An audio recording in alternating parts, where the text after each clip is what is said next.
Well, we talk all the time about navigating stress and overwhelm in these difficult days, and by now it's pretty clear that we have to accept tension as a daily part of life. But we can still achieve a healthy state of calm. And joining us with practices to find peace and clarity in the chaos is therapist and author Habiba Zaman. Habiba, it's so good to see you, and you've been a therapist for 15 years and are going to let I us have. in on how you find balance in this world. And I hear that you have 3 practices. So why don't we start with the first one, which you say is grounding?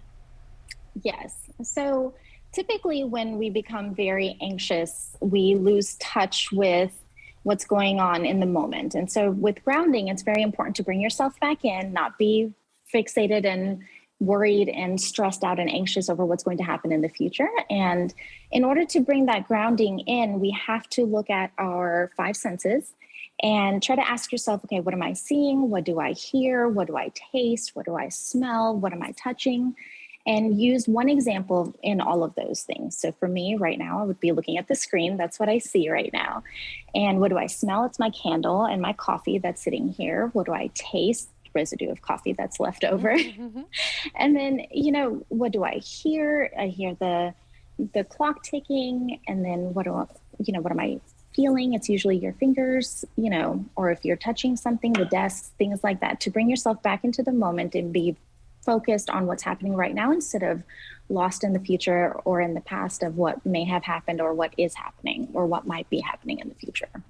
And that's so big this time of year, especially, the wheels are constantly turning. So first of all, just kind of taking stock of where you are with the grounding. You say your next practice is rapid relaxation. How do we achieve that one? So rapid relaxation is great. It's great when we have these moments of panic or, something that catches us off guard completely. And so when we're in that state, everything clenches up. Our shoulders come up to our ears and, our fingers clench up, our jaw clenches up. And so in order to take a moment and kind of replenish our brain with oxygen because we're not breathing properly. And what you do is you look at your hands. We have 4 lines typically. If you see, there's 1 here, 2, 3, and then the top is 4. You see that? And so you breathe in for 4, and then you hold your breath for 4 and tap the top, and then breathe out slowly for 4. And then you do that with each one of your fingers. And what it does is when we're in a state of panic or, even just anxiety and stress, all of our focus goes into the reactionary state of the brain, which is the limbic system and like back here. And what we need to be in is we need to be up here in the prefrontal cortex so that we're functioning, properly and not having a tantrum kind of thing. And so in doing this, what you're doing is you're saturating your brain again with oxygen because when we're panicked or just anxious, we're not breathing, right? So you saturate the brain with oxygen again. And then in counting, you're bringing yourself back into the prefrontal cortex. So you're functioning properly. And then in tapping, it's just like when you see infants, when you see babies, or when someone's upset and you go, there, right? We tap them on the back. It's the same sensation. And we bring all 3 of those back together to bring yourself back to that state of calm. That's such a practical thing that we can all do, and it's something that's accessible to all of us. I love Right. all of these tips, Habiba. Okay, lastly, you say there's a coping method using the word halt. Walk us through Mhm. that one.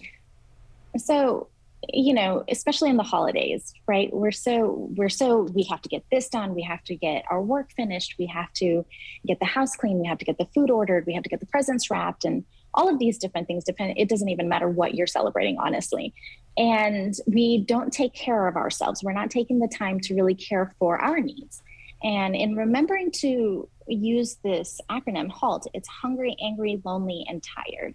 So basically, anytime you're more than one of these at any given time, you're your own worst nightmare. You're setting yourself up to your own subconscious sabotages. So if you're hungry, keep snacks around. If you're tired, we would all love to be able to take naps randomly during the day so that we're not tired. But for, most of us, that's not an option. So that's usually the standard. That's the given one thing. The other ones we can work towards. If we're angry, what we can do is we can take a moment, take a break, pause, and list out 5 different emotions that's behind that anger. What are the things that are contributing to that angry feeling? Is it disappointment? Is it frustration? Is it just things are not going the way you want it to be? Is it that one of your values got triggered? So in labeling the different things that are behind the anger, you're automatically processing what just happened. So it brings you back to that calm. If you're lonely, call one of your friends, call a confidant, speak with a coworker, someone that you can go up to and say, hey, I need to talk things through. I need to talk about just something, and I need you to be there either for support, or I need you to help come up with a solution, or I need to just vent.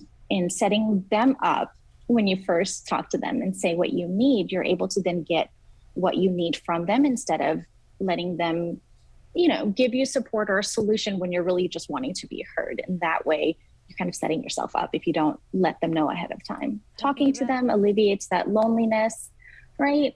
All of these different things that you can keep track of all day long so that you don't get to that point of panic. You don't get to that point of feeling overwhelmed. So important. HabibaZaman.com for more information. These were really great tips for all of us. You can also check out our book, Beautifully Bare, Undeniably You. Great tips as we head into the holidays and honestly, just for everyday life. We appreciate your time.